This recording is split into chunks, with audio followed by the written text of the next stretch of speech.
Hello दोस्तों, welcome back to stories by Nimi. आज की कहानी है रोहित और उसकी मॉम की।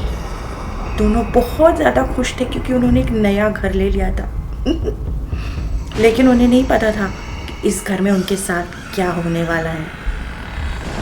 तो आइए सुनते हैं उनके साथ हुई एक डरावनी घटना। तो नए घर में रोहित और उसकी मॉम ने अपना सामान जमा लिया, लेकिन सबसे डरावनी बात थी एक अलमीरा के अंदर। उस अलमीरा में से आवाज़ आ रही थी, tick tock tick tock tick tock. जब रोहित ने उस अलमीरा को खोला तो उसके अंदर थी एक अलार्म घड़ी। रोहित बड़ा खुश हो गया। उसे वैसे भी सुबह ऑफिस जाने के लिए एक अलार्म घड़ी की बहुत ज़्यादा ज़रूरत थी, तो उसने वो अलार्म घड़ी अपने पास रख ली और उसमें अलार्म लगाया सुबह 8 बजे का। लेकिन पता है क्या हुआ? अगले दिन सुबह अलार्म घड़ी अपने आप बज गई, वो भी ठीक सुबह 6 बजे। रोहित डर गया कि आखिर उसने तो अलार्म 8 बजे का लगाया था, 6 बजे कैसे बज गया। लेकिन उसने सोचा चलो जाने दो, शायद उसे याद नहीं रहा होगा। उसके बाद ऐसा हर दिन होने लगा। हर दिन अलार्म घड़ी ठीक 6 बजे बज जाती थी। रोहित घबरा गया और उसने ये बात अपनी माँ को बताई। उसकी माँ को ज़रा शक हुआ कि आखिर इस अलार्म घड़ी का चक्कर क्या है।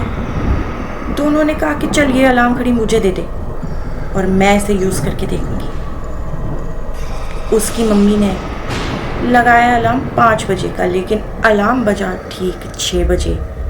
उसकी मम्मी घबरा गई और उन्होंने वो घड़ी उठा के बालकनी से नीचे फेंक दी। रोहित ने भी सोचा चलो यही सबसे बेहतर है। दोनों सो गए चैन की नींद और अगले दिन सुबह 6 बजे फिर से टिक टॉक टिक टॉक। दोनों घबरा के उठे। उन्होंने देखा कि अलार्म घड़ी वहीं है रोहित के कमरे में और बज रही है। रोहित बहुत घबरा गया। उसने सीधा उस आदमी को बुलाया जिससे उन्होंने ये मकान खरीदा था। और पता है उस आदमी ने क्या कहा? ये कैसे हो सकता है, ये नहीं हो सकता, क्योंकि ये अलार्म घड़ी एक पुराने किराएदार की है। पुराना किराएदार एक बूढ़ा आदमी था जिसका इस दुनिया में कोई नहीं था, लेकिन उसकी एक आदत थी कि वो ठीक सुबह 6 बजे उठ जाता था और सबसे अजीब बात पता है क्या है? उस आदमी की तो 2 साल पहले ही मौत हो चुकी है। ये सुनकर रोहित और उसकी मम्मी घबरा गए और उस आदमी ने कहा आपने इस घड़ी को अलमारी में से निकालकर बहुत बड़ी गलती कर दी। तो मिलते हैं स्टोरीज बाय नीनी के नेक्स्ट एपिसोड में।